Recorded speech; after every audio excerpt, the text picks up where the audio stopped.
Hello बच्चों, welcome to Sunil academy. और आज की वीडियो में बेटा हम स्टार्ट करेंगे एक्सरसाइज नंबर 7.5, जिसमें एक टेक्निक यूज होती है जिसका नाम है पार्शियल फ्रैक्शन। और एग्जाम के लिए ये टेक्निक भी इंपॉर्टेंट है, एक्सरसाइज भी इंपॉर्टेंट है, और 5 मार्क्स का क्वेश्चन इस एक्सरसाइज में से बनता है, स्पेशली फॉर जेके बोस वाले बच्चों के लिए। अगर आप वीडियो देखते हो तो लाइक जरूर करिएगा, चैनल को लाइक सब्सक्राइब शेयर कमेंट जरूर करिए। स्टार्ट करते हैं आज का वीडियो। अब देखो बेटा, इसमें 3 तरह के क्वेश्चन आएंगे आपको, ठीक है। एक होंगे लीनियर फैक्टर, फिर होंगे रिपीटेड, और तीसरे होंगे क्वाड्रेटिक। एक एक करके सॉल्व करते हैं, ठीक है। अब देखो लीनियर फैक्टर क्या होते हैं, पहले वो भी बता देता हूं आपको मैं। लीनियर फैक्टर क्या होते हैं, इस तरह से, जिसमें x की पावर 1 होती है। तो आज हम जितने भी क्वेश्चन करेंगे, कौन से करेंगे, लीनियर फैक्टर के, ठीक है। एक एक टाइप करके सॉल्व करेंगे। अगर लीनियर फैक्टर है बच्चों, तो इसको सॉल्व कैसे करना है वो देखिएगा। आपने क्या करना है, ये क्वेश्चन जो है इसको ऐसे यहां पे लिख दीजिए, इंटीग्रेशन का साइन जो है वो छोड़ देना है, ठीक है। अब यहां देखिए कितने लीनियर फैक्टर हैं, 2। उसके लिए फिर 2 अल्फाबेट आपने लिखने हैं। पहला ए लिख लीजिए प्लस दूसरा बी। पहले के नीचे पहला फैक्टर और दूसरे के नीचे आ गया दूसरा फैक्टर। क्लियर है? ये बेटा टेक्निक है, और इसी तरह से आपने सॉल्व करनी है। जो भी क्वेश्चन दे रखा है आपको उसको लिखिए। अगर नीचे लीनियर फैक्टर है, जितने लीनियर फैक्टर काउंट करिए उतने ही अल्फाबेट आपने लिखने हैं, बीच में प्लस का साइन डालते हैं।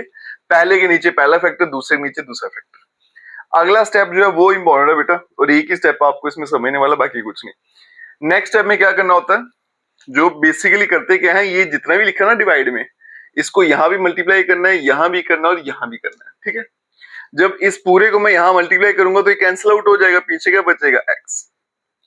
जब इस पूरे को यहां पे मल्टीप्लाई किया तो x प्लस 1 कटेगा, पीछे क्या बचेगा, x प्लस 2। फिर नेक्स्ट क्या है, x प्लस 2। जब ये पूरा यहां मल्टीप्लाई करूंगा तो x प्लस 2 कट जाएगा बच्चों, तो क्या बचेगा, b के साथ x प्लस 1। कई बार आपको ऐसे भी लिखवा दिया जाता है बेटा क्रॉस मल्टीप्लाई। 2 के केस में तो चलता है, अगर 3 हो जाएंगे फिर दिक्कत होती है, ठीक है। एक और तरीका है बेटा, नेक्स्ट स्टेप में क्या करना होता है, डिवाइड वाला पोर्शन छोड़ दो, डिनोमिनेटर सिर्फ न्यूमरेटर लिखो, और यहां पे क्या करो, सेम सेम काटते जाओ, जो बच गया वो मल्टीप्लाई में लिखते जाओ। आप इस तरह से भी इसको रिकॉल कर सकते हो। ये इसको हम संभाल के रख लेंगे। अब आगे क्या करना है बेटा, एक एक करके लीनियर फैक्टर को 0 पुट करना है। पहला लीनियर फैक्टर क्या था, put x plus 1 is equals to 0, और यहां से x की वैल्यू निकलेगी -1, ठीक है। वो सारी वैल्यू यहां इस इक्वेशन में डालनी है। तो यहां पे x की वैल्यू -1, a आ गया, ये -1 प्लस 2, और देखो x प्लस 1 को मैं 0 मान के चल रहा हूं, तो ये यहां से ऐसे ही हट जाएगा। तो ये -1 और ये आ गया आपका 1। तो यहां से बच्चों a की वैल्यू निकल कर आ गई -1। फिर दूसरे फैक्टर को 0 पुट करेंगे, x plus 2 is equals to 0, और यहां से x की वैल्यू निकली -2, ठीक है। वैल्यू हमेशा यहां पे डालनी है। बनेगा -2, x प्लस 2 0 है तो ये हट जाएगा, और यहाँ पे b के साथ -2 प्लस का आ गया 1, बनेगा -2, और यहाँ पे बच्चों -1, और b का आंसर बन गया 2, ठीक है। a भी निकल गया, b भी निकल गया। अब आगे देखिए नेक्स्ट स्टेप क्या रहता है, ये वैल्यूज आपने यहाँ पे डाल दी थी इस इक्वेशन में, स्टार्टिंग वाली, ठीक है। a और b की वैल्यू यहां डालेंगे, तो देखो क्या बनेगा बच्चों, x अपॉन x प्लस 1, और यहां पे था x प्लस 2।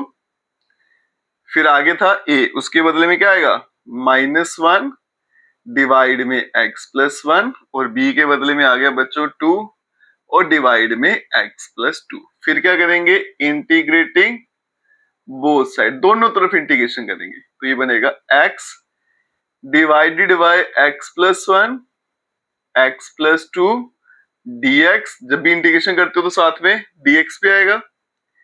यहाँ पे माइनस बाहर ले लेते हैं, कांस्टेंट है, तो dx upon x plus 1, plus 2 भी कांस्टेंट है, बाहर ले लेंगे, तो dx अपॉन x प्लस 2। ये क्या था आपका बच्चों, i, तो यहां बन गया i, और यहां देखो क्या बनेगा, minus log of x plus 1। अब देखो बच्चों 1 अपॉन x किसका डेरिवेटिव था, log x का।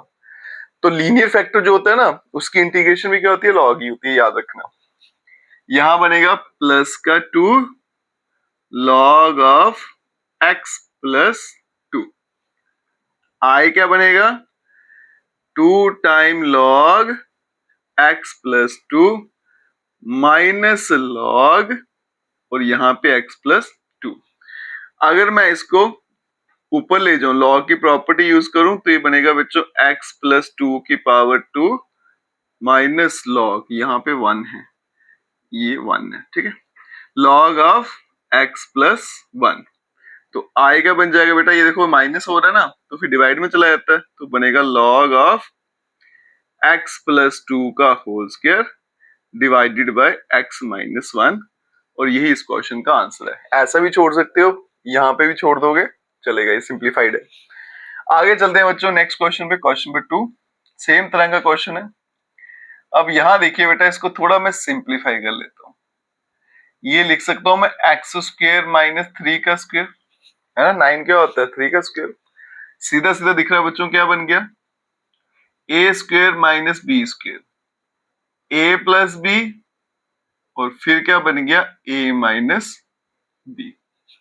ठीक है जी, बन गए बेटा लीनियर फैक्टर। दो लीनियर फैक्टर है, कैसे सॉल्व करना है, जो भी इंटीग्रेशन में दिया उसको लिखिए। अब देखो इसके ऊपर कुछ नहीं है तो यहाँ पे 1 और यहाँ पे बच्चों x प्लस 3 और यहाँ पे आएगा x माइनस 3। अब यहाँ पे दो लीनियर फैक्टर है, पहले के लिए a आ जाएगा प्लस दूसरे के लिए b आ जाएगा।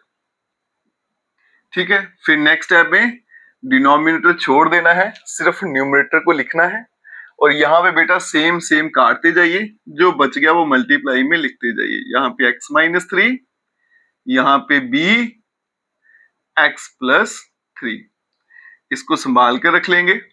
दो लीनियर फैक्टर है, एक एक करके जीरो पुट करेंगे। ठीक है, तो पहले पुट कर लेते हैं x प्लस 3 को 0, या फिर x की वैल्यू आ गई माइनस ऑफ 3। वैल्यू हमेशा इस इक्वेशन में डालनी है, तो बनेगा 1 इज इक्वल्स टू, ये आएगा माइनस 3 माइनस 3 माइनस 3, ये तो मैं 0 मान के चल रहा हूं, ये हट जाएगा। तो यहाँ पे क्या बन गया बच्चों a और माइनस 6, तो a का आंसर आ गया माइनस 1/6। फिर दूसरा फैक्टर लेते हैं, put x minus 3 is equal to 0, या फिर x की वैल्यू आ गई 3। कहां पे डालनी वैल्यू, यहाँ पे। यहाँ बनेगा 1 इज इक्वल टू, ये मैं 0 मान के चलो, ये हट जाएगा, बनेगा b, यहाँ पे बच्चों 3 प्लस 3, और ये बन गया 6 टाइम b, तो यहां से b की वैल्यू आती है 1/6। अब देखो a भी आ गया b भी आ गया, अब चलना है इस इक्वेशन पे, तो क्या बनेगा 1/x प्लस 3 x माइनस 3, यहाँ पे a के बदले में क्या आएगा माइनस 1/6, और डिवाइड में x प्लस 3, फिर आ गया बच्चों प्लस b वाली टर्म यहां लिख देता हूं 1/6 और डिवाइड में x माइनस 3। ठीक है, अब यहां देखिएगा बच्चों, फिर क्या करते हैं इंटीग्रेटिंग बोथ साइड, दोनों तरफ इंटीग्रेशन लगाऊंगा, तो यहां बनेगा इंटीग्रेशन dx, यहां पे आ गया x प्लस 3 x माइनस 3, और यहाँ पे देखो बच्चों कांस्टेंट मैं हमेशा बाहर रखता हूं, यहाँ पे आ गया dx divided by x plus 3, फिर आगे वाली टर्म प्लस 1/6 बाहर, तो यहाँ पे आ गया dx और डिवाइड में x माइनस 3। ये बन गया आपके पास i, और लीनियर फैक्टर का इंटीग्रेशन क्या रहता है हमेशा लॉग करके, तो ये आएगा minus 1/6 log of x plus 3 plus 1/6 और log ऑफ x माइनस 3। इसको अरेंज कर लेते हैं। ठीक है, तो 1/6 भी कॉमन ले लेता हूं, तो क्या बनेगा log of x minus 3 minus log of x plus 3। ठीक है, ये मैंने 1/6 कॉमन ले लिया, प्रॉपर्टी लगाएंगे लॉग की, तो ये बनेगा बेटा माइनस है तो डिवाइड में चला जाएगा, x minus 3 x plus 3 plus c, और यही आंसर है इस क्वेश्चन का। ठीक है, चलते हैं बच्चों अब नेक्स्ट क्वेश्चन पे। चलते हैं बच्चों क्वेश्चन नंबर 3। अब यहाँ पे देखिए फिर से बेटा लीनियर फैक्टर है, बस फैक्टर की पहचान करनी है, फैक्टर का टाइप पता होना चाहिए, बाकी प्रोसीजर सेम रहता है। अब ये लीनियर फैक्टर है बेटा, इसको वैसे ही सॉल्व करना है जैसे करते आए हैं। तो जो भी इंटीग्रेशन में लिखा है आपका उसको आप यहाँ पे लिख दीजिए। यहाँ पे आ गया x-1, फिर आ गया x-2, फिर आ गया x-3। अब यहाँ पे 3 लीनियर फैक्टर हैं तो 3 अल्फाबेट a आ जाएगा पहला, फिर प्लस दूसरा आ गया b, फिर प्लस तीसरा आ गया c। ठीक है, नेक्स्ट स्टेप क्या रहता है, फिर रिकॉल करते हैं बच्चों, इसको छोड़ देना है, सिर्फ न्यूमरेटर लिखेंगे तो आएगा 3x-1। और यहाँ पे क्या करना है, सेम सेम काटते जाएंगे, x-1 कटेगा तो a के साथ क्या आने वाला है x-2 और x-3। फिर आ गया प्लस b के साथ क्या आएगा, x-2 कट जाएगा, x-1 x-3 प्लस c के साथ x-1 और x-2। ठीक है जी। अब देखो 3 लीनियर फैक्टर हैं तो एक एक करके 0 पुट करना है। तो सबसे पहले पुट कर लेते हैं x-1 को 0 और यहां से x की वैल्यू आएगी 1 और वैल्यू हमेशा इस इक्वेशन में डालते हैं। x की वैल्यू 1 डालूंगा तो 3 - 1 यहां बनेगा 2। अब x-1 0 है ना, तो ये भी 0 हो गया, ये भी 0, सीधा यहाँ पे वैल्यू डालेंगे। यहाँ पे a आ गया 1 - 2 और यहाँ पे 1 - 3, तो बन गया बच्चों a -1 - 2, तो ये बन गया आपके पास प्लस का 2 टाइम a, तो 2 भी कैंसिल हो जाएगा तो a की वैल्यू आ गई 1।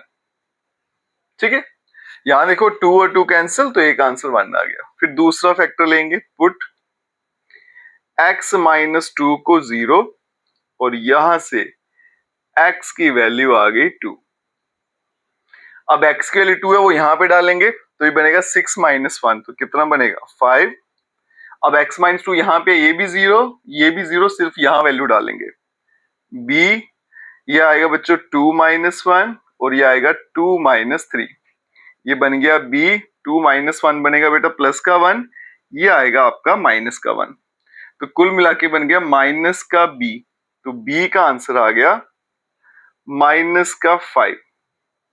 फिर चलते हैं तीसरे फैक्टर पे, पुट कर लेते हैं x-3 को 0 और यहां से x की वैल्यू निकलेगी 3, यहां पे डालनी वैल्यू। अब यहां देखो बच्चों, जब 3 डालूंगा तो 3 × 3 9, 9 - 1 करेंगे तो 8।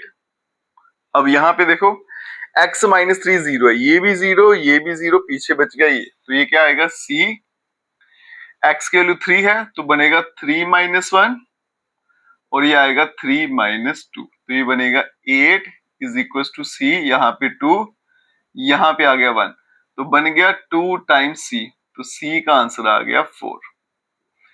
a भी निकल कर आ गया, b भी आ गया, c भी आ गया। अगला स्टेप याद रखना है बच्चों, वैल्यू डालनी है यहाँ पे जो स्टार्ट वाली इक्वेशन है, तो क्या बनेगा यहाँ पे 3x-1 divided by x-1, x-2 x-3, और यहाँ पे देखो a के बदले 1 है, b के बदले -5, ये आएगा 1 डिवाइडेड बाय x-1, b के बदले में क्या आ रहा है बच्चों -5, तो सीधा लिख लेते हैं -5 divided by x-2 plus c के बदले में 4 है डिवाइडेड में x-3। फिर क्या करेंगे बच्चों, इंटीग्रेटिंग बोथ साइड, दोनों तरफ इंटीग्रेशन करेंगे। ठीक है, तो यहाँ पे क्या बनेगा, यहाँ लिख देता हूँ इंटीग्रेशन 3x-1, साथ में अब dx भी आएगा, और यहाँ पे बच्चों x-1 x-2 और यहाँ पे आ गया x-3।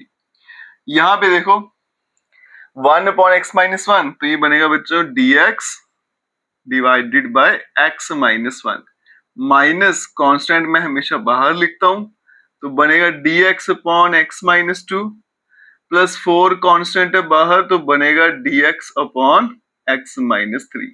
ये बन गया बच्चों i।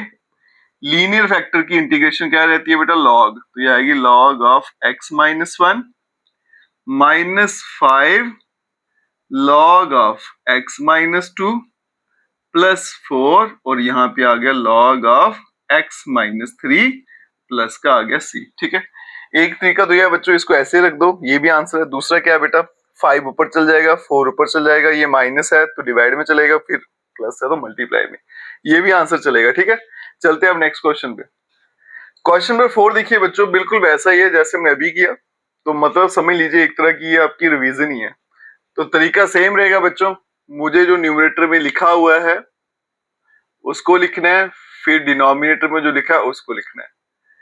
ठीक है, यहाँ पे ना तो आपने इंटीग्रेशन का साइन डालना है ना ही डीएक्स। याद रखना, बच्चे क्या करते हैं, बड़ी गलती कर देते हैं, वो यहाँ पे इंटीग्रेशन भी डाल देते हैं। इसमें आपने सिर्फ अंदर वाला जो पोर्शन है वही लिखना है।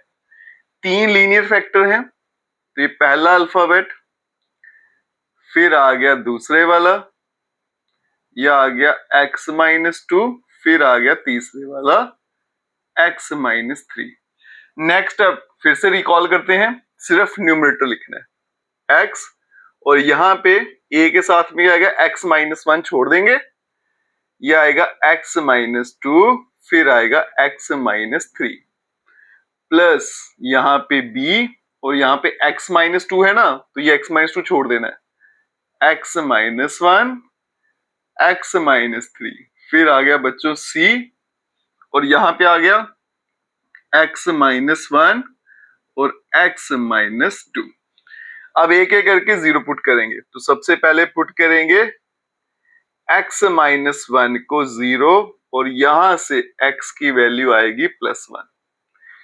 ये वैल्यू हमेशा यहां डालनी होती है इस इक्वेशन में, तो यहाँ पे 1, अब देखो x-1 0 है ना, तो ये भी 0 हो गया, ये भी 0, सिर्फ यहाँ पे वैल्यू डालिए, तो ये बनेगा बच्चों a 1 - 2 1 - 3, तो बन जाएगा a -1 - 2, बन गया बेटा 2 टाइम a। तो यहां से जो a की वैल्यू निकल कर आई 1/2, एक हो गया। अब दूसरे फैक्टर पे चलेंगे, पुट कर लेते हैं x-2 को 0, और यहां से x की वैल्यू निकल कर आएगी 2। ठीक है, यहां वैल्यू डालनी है, तो ये बनेगा बच्चों 2। अब x-2 0 है ना, ये भी 0, ये भी 0, सीधा यहां पे वैल्यू डालेगी, ये आएगा b 2 - 1, और यहाँ पे बच्चों 2 - 3, और यहाँ पे क्या बनेगा b, ये तो प्लस का 1, ये माइनस का 1। ठीक है, और यहां बन जाएगा आपका माइनस का b। ठीक है, तो b का आंसर आ गया हमारे पास -2। आगे चलते हैं बच्चों, x-3 को 0 पुट करते हैं, पुट कर लेते हैं x-3 को 0, या फिर x की वैल्यू आएगी +3। अब यहां पे डालते हैं वैल्यू, यहां देखिएगा x की वैल्यू मैं 3 डालता हूं इस इक्वेशन में, तो ये बनेगा 3, और यहां देखिएगा x-3 है ना, इसको 0 मान के चल रहा हूं, सॉरी x की वैल्यू 3 है, x-3 इसमें ये भी 0, ये भी 0, सीधा यहाँ पे डालेंगे। इससे क्या होगा, आपका टाइम सेव हो जाएगा। अगर आप सारी जगह वैल्यू डाल दोगे ना, तो उसके बाद भी ये 0 आएगा, ये भी 0 आएगा, तो फायदा कुछ नहीं। एग्जाम में आपको टाइम भी बचाना होता है बच्चों, तो सीधा यहाँ वैल्यू डालेंगे, ये आएगा c 3 - 1 3 - 2, ये बनेगा 3, और यहाँ पे बन गया c2, ये आ गया 1, तो ये बन गया 2 टाइम्स c, तो c का आंसर बन गया बच्चों 3/2। तीनों आंसर निकल कर आ गए। अब क्या करना होता है बच्चों, ये वाले स्टेप पे जाना है, यहाँ पे a b c की वैल्यू डाल देनी है। ठीक है, तो पहले क्वेश्चन लिखेंगे, यहां से लिखता हूं x/(x-1 x-2 x-3), और यहाँ पे देखो सबसे पहले a की वैल्यू क्या आ गई 1/2, और फिर डिवाइड में x-1, b की वैल्यू क्या आ गई -2 डिवाइड में x-2, प्लस c की वैल्यू क्या है 3/2 और x-3। अब क्या करेंगे, इंटीग्रेटिंग बोथ साइड, यहाँ पे इंटीग्रेशन का साइन, ये आ गया x/(x-1 x-2 x-3), और यहाँ पे आ गया dx।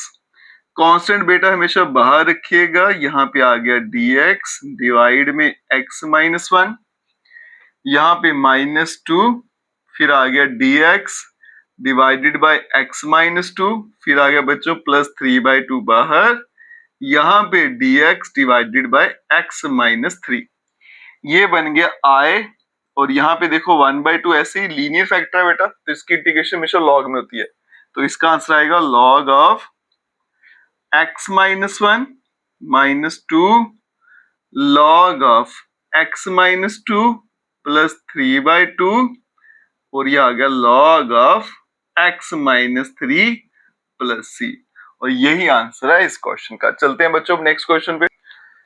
चलते हैं बच्चों क्वेश्चन नंबर 5। यहाँ पे देखो 2x लिखा है, नीचे लिखा है x square plus 3x plus 2। अब बच्चे कंफ्यूज हो जाते हैं कि इसमें पार्शियल फ्रैक्शन कैसे लगाएं, क्योंकि पार्शियल फ्रैक्शन के लिए नीचे फैक्टर चाहिए होते हैं। अब ध्यान से देखो बच्चों, ये तो मेरे पास क्वाड्रेटिक इक्वेशन है और मैंने इसको सॉल्व करना सीखा है middle term splitting class 10th में। पहले वो यूज करेंगे, फैक्टर बनाएंगे, फिर चलेंगे इसको सॉल्व करने पे, ठीक है। तो यहां देखिएगा i इज इक्वल्स टू, ये बन गया बच्चों 2x। अब यहां पे बनेगा एक्स स्क्वायर प्लस 3x को तोड़ दूंगा बच्चों तो बनेगा 2x प्लस x फिर प्लस 2 और यहाँ पे आ गया dx, ठीक है। तो i क्या बन जाएगा, ये आ गया 2x dx, डिवाइड में इन दोनों से कॉमन आएगा x, तो बच गया x प्लस 2 और यहाँ पे भी x प्लस 2 और बीच में आ गया प्लस का 1। अब i क्या बन जाएगा 2x dx divided by x plus 1 और साथ में आ गया x प्लस 2। अब क्लियर हो गया आपको बच्चों, नीचे आपको फैक्टर दिख रहे हैं लीनियर, तो अब इसको पार्शियल फ्रैक्शन सॉल्व करेंगे। देखो यहाँ पे एक और ऑप्शन है मेरे पास, अगर तो लिखा है पार्शियल फ्रैक्शन फिर तो ऐसे ही, अगर कुछ नहीं लिखा हुआ इस पे तो फिर हम इसको बेटा दूसरे तरीके से सॉल्व कर सकते हैं, जैसे पिछले एक्सरसाइज में किया था। इसको अगर डिफरेंशिएट करेंगे क्या आएगा 2x प्लस 3, ऊपर प्लस 3 माइनस 3, ठीक है, अलग अलग कर देंगे, दो इंटीग्रेशन बन जाएंगी। पहले में क्या लगेगा फंक्शन डेरिवेटिव, दूसरे में जैसे हम completing the square method solve करते हैं उसको वैसे सॉल्व कर सकते हैं, लेकिन ये तो पार्शियल फ्रैक्शन है, इसको फिर वैसे ही करेंगे। तो क्या करना है बच्चों, यहाँ पे क्वेश्चन लिखेंगे, ये बन गया x प्लस 1 x प्लस 2 और यहाँ पे दो फैक्टर हैं, पहला आएगा x प्लस 1, दूसरा आ गया बच्चों b अपॉन x प्लस 2। एक एक करके जीरो पुट करना है, तो पहले पुट करेंगे x प्लस 1 को 0 या फिर x की वैल्यू -1। मैंने एक स्टेप बीच में स्किप कर दिया, सीधा पुट्टी कर लिया, ठीक है, ये नहीं आना था। उससे पहले बच्चों मुझे क्या करना था यहाँ पे आना था 2x, डिनोमिनेटर छोड़ देना होता है और यहाँ पे पहले इक्वेशन को लीनियर फॉर्म में लिखना था। x प्लस 1 हट जाएगा तो बनेगा क्या x प्लस 2 प्लस b और यहाँ पे आ गया x प्लस 1, ठीक है। तो कभी कभी फ्लो में हो जाता है, लेकिन आप ध्यान रखिएगा बच्चों, आप नहीं गलती कर देना। अब क्या करेंगे, एक एक करके फैक्टर पुट करेंगे। सबसे पहले पुट करेंगे x प्लस 1 को 0 और x की वैल्यू -1, यहाँ पे डालनी है वैल्यू, ठीक है। अब यहाँ देखो बच्चों, ये बन गया माइनस का 2 और यहाँ पे x प्लस 1 0 है ना, ये खत्म हो गया, यहाँ वैल्यू डालूंगा तो आएगा a -1 प्लस का 2, तो ये बन गया -2 और यहाँ बन गया 1, तो a का आंसर आ गया -2, ठीक है। फिर दूसरा फैक्टर पुट करेंगे, तो पुट कर लेते हैं बच्चों x plus 2 is equals to 0 या फिर x की वैल्यू बन गई -2, ठीक है। यहाँ पे डालेंगे वैल्यू तो -4।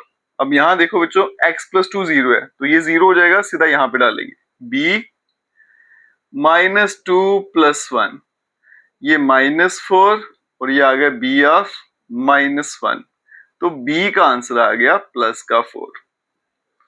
a भी आ गया और मेरे पास b भी आ गया, ठीक है। अब चलते हैं बच्चों आगे, आगे देखिएगा ये वैल्यू कहाँ डालनी होती है मुझे, इस वाली इक्वेशन में, इसको मैं हैशटैग लगा देता हूं, तो ये बनेगा 2x divided by x plus 1 x plus 2। अब यहां देखो बच्चों a की वैल्यू कितनी है -2, तो ऊपर -2 डिवाइड में x प्लस 1, b की वैल्यू आ गई 4 डिवाइडेड बाय x प्लस 2। फिर क्या करेंगे, इंटीग्रेटिंग बोथ साइड, ठीक है। यहाँ पे इंटीग्रेशन का sine 2x dx divided by x plus 1 x plus 2, यहाँ पे -2 में बाहर ले जाता हूं क्योंकि कांस्टेंट है, तो dx upon x plus 1 plus 4 constant है और यहाँ पे dx अपॉन x प्लस 2। अब आगे देखिएगा, ये तो बन गया I और यहाँ बन गया बच्चों -2। ये लीनियर फैक्टर है, इसकी इंटीग्रेशन हमेशा लॉग में रहती है। साथ में क्या आएगा, लॉग ऑफ x प्लस 1, फिर आएगा प्लस का 4 और log of x plus 2 plus का c। इसको अगर मैं अरेंज करके लिख लूं, ठीक है, तो ये बनेगा लॉग ऑफ x प्लस 2 की पावर 4 और minus log of x plus 1 का स्क्वायर प्लस c। ठीक है, ये प्रॉपर्टी लगी, ये पावर में चले जाएंगे, तो I इज इक्वल टू, अब ये माइनस हो रहे हैं तो क्या बनेगा, लॉग x प्लस 2 की power 4 divided by x plus 1 का स्क्वायर और प्लस का c, और यही इस क्वेश्चन का आंसर। ठीक है, तो बच्चों आज की वीडियो में हमने एक टाइप पढ़ ली जिसको कहते हैं हम partial fraction by for linear factor. Next video में नेक्स्ट टाइप पढ़ेंगे। अगर आप वीडियो देखते हो लाइक जरूर करिएगा, चैनल को लाइक सब्सक्राइब शेयर कमेंट जरूर करें। Best of luck.